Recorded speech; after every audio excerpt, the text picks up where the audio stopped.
गुड्डू कब मरेगा। एक दुख भरी कहानी।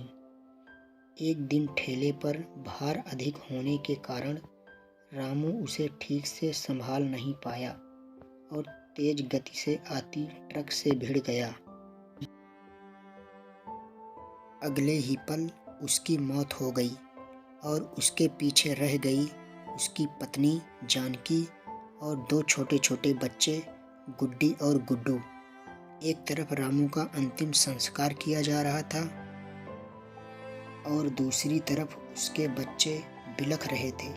नहीं इसलिए नहीं कि पापा मर गए थे, वे तो भूख से बिलख रहे थे। उन्होंने कई दिनों से पेट भर खाना नहीं खाया था और आज तो मुंह में एक निवाला भी नहीं गया था, सो भूख से रोए जा रहे थे। माँ माँ कुछ खाने को दो ना, माँ बड़ी भूख लगी है, माँ कुछ दो ना। कोई पत्थर दिल भी इस दृश्य को देखकर पसीज जाता। पड़ोसियों को भी दया आ गई, अगल बगल से खाना आ गया। बड़े दिनों बाद आज गुड्डी और गुड्डू पेट भर के खाना खा रहे थे। अजीब विरोधाभास था।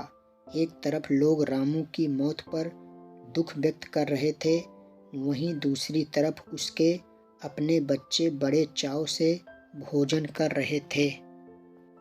जानकी ने अगले कुछ दिन इसी तरह से उधार लेकर और इधर उधर से मांगकर अपना और बच्चों का पेट पाला, लेकिन ये कब तक चलता। लोगों ने मदद करना बंद कर दी। जानकी पागलों की तरह काम खोजने लगी, लेकिन तमाम कोशिशों के बावजूद भी किसी ने उसे काम नहीं दिया। जब थक हार कर घर लौटी तो बच्चे उम्मीद से उसकी तरफ देखने लगे। गुड्डू तुतलाती आवाज में बोला, क्या लाई हो माँ, जल्दी से खिला दो, बड़ी भूख लगी है।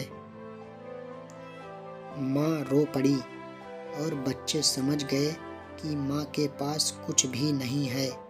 एक पल के लिए अजीब सा सन्नाटा पसर गया।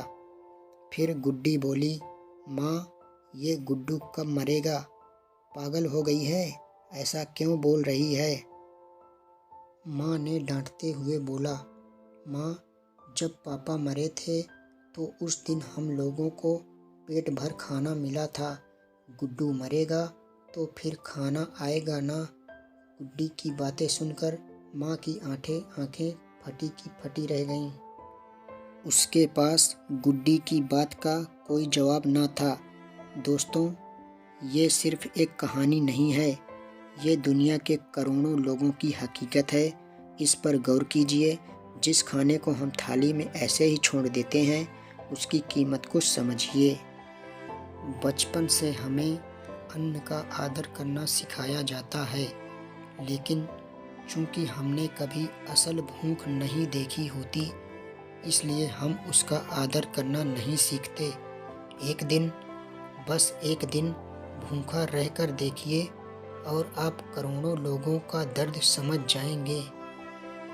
चलिए हम प्रण करें कि हम कभी भी अन्न का अपमान नहीं करेंगे, हम कभी भी खाना बर्बाद नहीं करेंगे, हम कभी भी होटल जाकर 2 लोगों के बीच 4 लोगों का खाना नहीं मंगाएंगे। चलिए अन्न को बचाएं और उसे ऐसे लोगों तक पहुंचाने का प्रयास करें जिन्हें इनकी सचमुच ज़रूरत है। आशा करता हूं कि यह कहानी आपको बहुत पसंद आई होगी। ऐसी ही कहानियां सुनने के लिए हमारे चैनल को ज़रूर सब्सक्राइब कर लें।